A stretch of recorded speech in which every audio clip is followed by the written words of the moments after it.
मासनि सिगां 14 जानुवारिनि सिगां जुदि जोंनो जेबो घोषणा बा होआबा जों अल बिटिएडि गावबुरा गौथुमा 18थि गायसनथि सान फालिदों। अल बिटिएडि गावबुरा गौथुमा थांनाय 2006 मायथाइनि दिनैनि 6 जानुवारि खालार खालि गायसनगिरि आफादगिरि रुंसारि गपाल चन्द्र बसुमतारी बिथाङा फ्राय 2000 सो गावबुरा जथायनि गेजेरजों गायसनदोंमोन।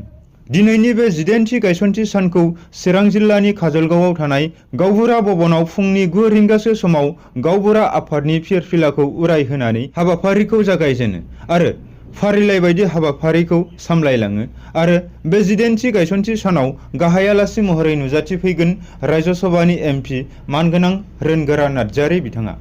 बेजोंनो लोगोसे बे आफादजोंनो लोब्बा गोनां क'क्राझार गावबुरा गौथुमनि आफादगिरि बिथाङा फोरमायो दि बे दान मोनसेखौ आबुङै नेथ'गोन आरो दमासिनि सिगां सरकारनि फारसेनिफ्राय माबाफोर मोजां खौरां खोनायाब्ला बिथांमोना दिनैनि हाबाफारिनि गेजेरजोंनो सोमावसारनायनि दिन आरो तारिखखौ थि खालामगोन होननानै खौरां बिजोंनि गेजेरजों रोखायै फोरमायथियो।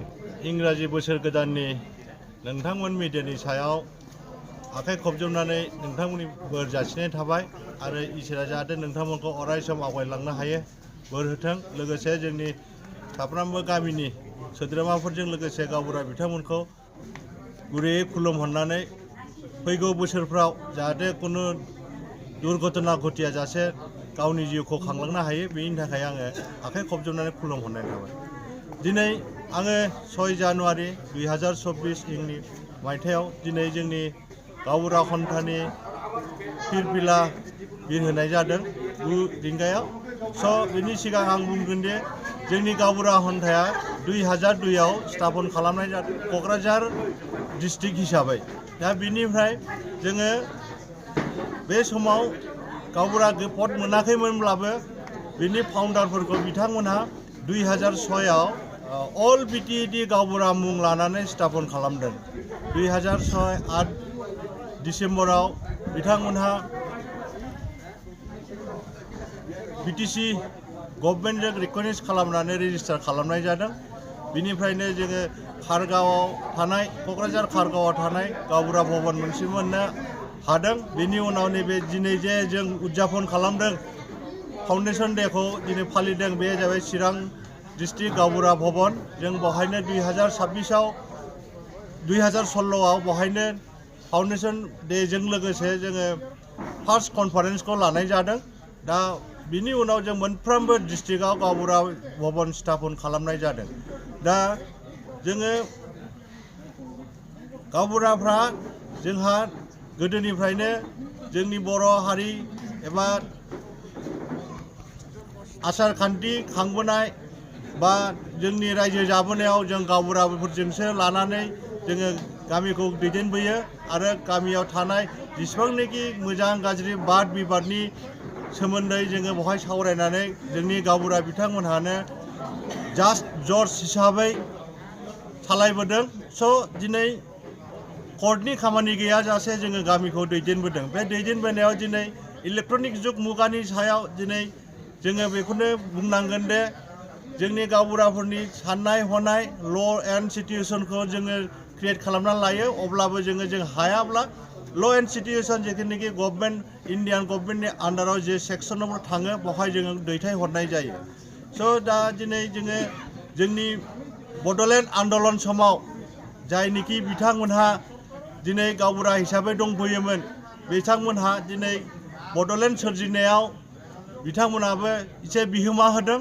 बिहोमा जादोंबा दिनै आन्दलन समाव जेसेबांखि नांगौमोन बेसेखिनिखौ बिथांमोनहा रायजोयै दोलै नोगोरै गणतान्त्रिक हिसाबै ज' ओंखारनानै दिनै दैदेनबोदोंमोन। दा बेवहाय दिनै बिटिआर बिएससिनि उनाव बिटिसिनि उनाव दिनै बिटिआर सुक्ति जानायनि उनाव गावबुरा बिथांमोनहा जाहाथे बै समनि सिगांनि आगु गणतान्त्रिक आन्दलनाव फैनायाव दिनै जाहाथे लोब्बा लानानै बिथांमोनहा मोनसे गभर्नमेन्टआव मोनसे रिहेबिलिटेसन माबाखौ बिनाय जादोंमोन। बे जाहैदों मान्थलि हिसाबै माबा अनसुंथाइ होनाय दिनैसिम अनसुंथाइखौ होनाय जायाखै। बे दाबियावनो दिनै लाट गावबुरा हिसाबै दिनै जादोंमोन। बे लाट गावबुरा 2019नि 31 डिसेम्बर लास्ट वहाय इन्टारभिउ लानाय जादों। बेनि उनाव 20 जानुवारि 2020 जानुवारिनि 27 तारिखाव बिटिआर सुक्ति जादों। बे सुक्ति जानायनि उनाव जोंनि गावबुरा बिथांमोनहा लाट गावबुरानि एपइन्टमेन्ट मोननांगौखौ मोननाय जायाखै। जाहाथे दिनैसिम 3 बोसोर बारलांबाय अब्लाबो बिटिआर सरकार बिथांमोनहा दिनैसिम सावरायनाय जायाखै। दा जोङो दा बेखौनो बारे बारे खनले मेम'रेन्डाम होसेयाव जोङो जेबो सावराय जायाखै।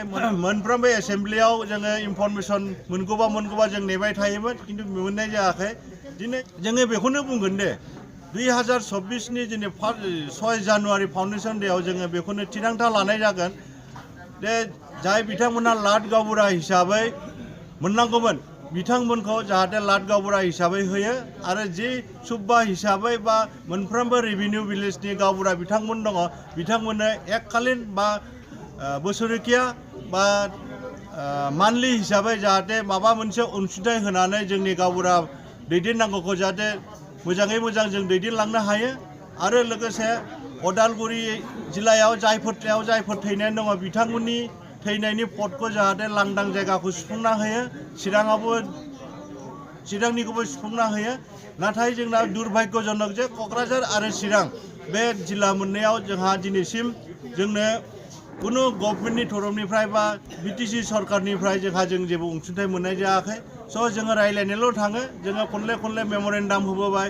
दिनै बुंनो थाङोब्ला बिटिआर सरकार जायनिखि chief executive member of Bodoland जाय चिफ जानानै दङ प्रमद बिथांनो आङो थांनाय बाराव सेक्रेटारियेट हाउसआवनो आङो बिथांनो मेम'रेन्डामखौ गथायदों। अब्लाबो बिथाङा दिनैसिम जोंनि रिप्लाइखौ होआखै। स' दिनै बुंनो थाङोब्ला जोङो जोंनि लाट गावबुरानि सोमोन्दै जायनिखि इन्टारभिउ होदोंमोन बिथांमोननो जाहाथे इन्टारभिउ होनायनि माबाखौ सेलेक्सनखौ खालामना होनानै जाहाथे गावबुरा एपइन्टमेन्टखौ होयो। दा जोंनि चिरां जिल्लायाव बुंनो थाङोबा 172 आरो क'क्राझार जिल्लायाव दङ 317टा लाट हिसाबै बानायनाय जादों। बे लाटनि एगेन्स्टै जाहाथे जोंनि जाय बिथांमोनहा इन्टारभिउ होदोंमोन बिथांमोनखौ जाहाथे परिपुर्ण खालामो, लांदां जायगाखौ सुफुंना होयो।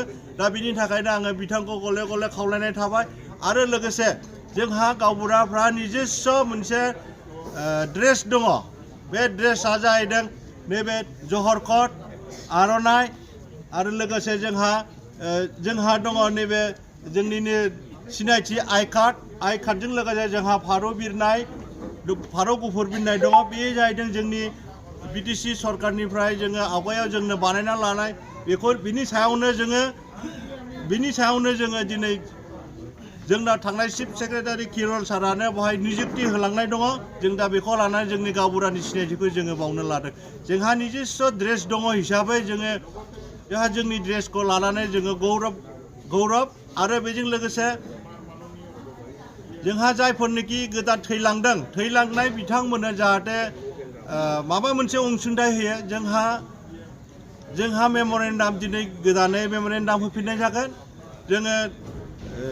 जोंनि गाहाय आलासिया जागोन दिनै रोनगोरा नार्जारि आरो लोगोसे जोङो बिटिसि सरकारनि चिफ एग्जिकिउटिभ मेम्बार प्रमद बर' बिथांनो जों लोगोसे हेमन्त बिश्व शर्मा गभर्नर बिथांमोननोबो जोङो चिरां जिल्लानि डिसिनि आखायाव जोङो मेम'रेन्डामखौ दिनै गोदानै आरो खनसेबाव गोसोखां मेम'रेन्डाम गथायनाय जागोन। बे गथायनायनि उनावहाय जोङो जाहाथे थाबैनो दमासिनि सिगां जाहाथे जोङो माबा मोनसे फिथाइ मोनजानो लुबैयो। दा बेखौनो बुंनानै आङो दिनै 2024 नि 6 जानुवारिनि दिनै गायसन सानखौ दिनैनो बेवहायनो आङो जोंनि गावबुरा बन्धुमोनखौ लानानै आङो बेखौनो नोंथांमोननि सिगाङाव फोरमायनाय थाबाय। जिथु नोंथांमोना गावबुराफोरा थिसनथिलाय मोननांगौ होननानै दाबि होबोबाय थादोंमोन, दिनैनि समावबो नोंथांमोना मोनफुंनो हायाखै। बिनि बेलायाव नोंथांमोना फैबाय थानाय समाव माबायदि हाबाफारिनि गेजेरजों नोंथांमोननि समस्याखौ समाधान खालामनो नाजादों? नोंथांमोननि सिगाङाव आङो बेखौनो बुंबावगोन दे जोंनि समस्याखौ थाबैनो जुदि समाधान खालामाबा जोङो बेखौनो नेगोन, फुरा नेगोन जोङो गणतान्त्रिक हिसाबै जोङो आन्दलनखौ खालामलांबाय थागोन। जोङो बे बिटिआर सरकार बा जिखि सरकार फैया माने बिथांमोननि सरकारनि गणतान्त्रिक आन्दलन खालामनो होननानै जोङो दिनैनि सानावनो जोङो कार्ज'सुचि लागोन। जेब्लासिम जोङो दमासिनि सिगां 14 जानुवारिनि सिगां जुदि जोंनो जेबो घोषणा बा होआबा जोङो बे खार्यसुचिखौ जोङो 1 तारिखनिफ्राय लानाय जायो जों बहाय थिरांथा लानाय जागोन।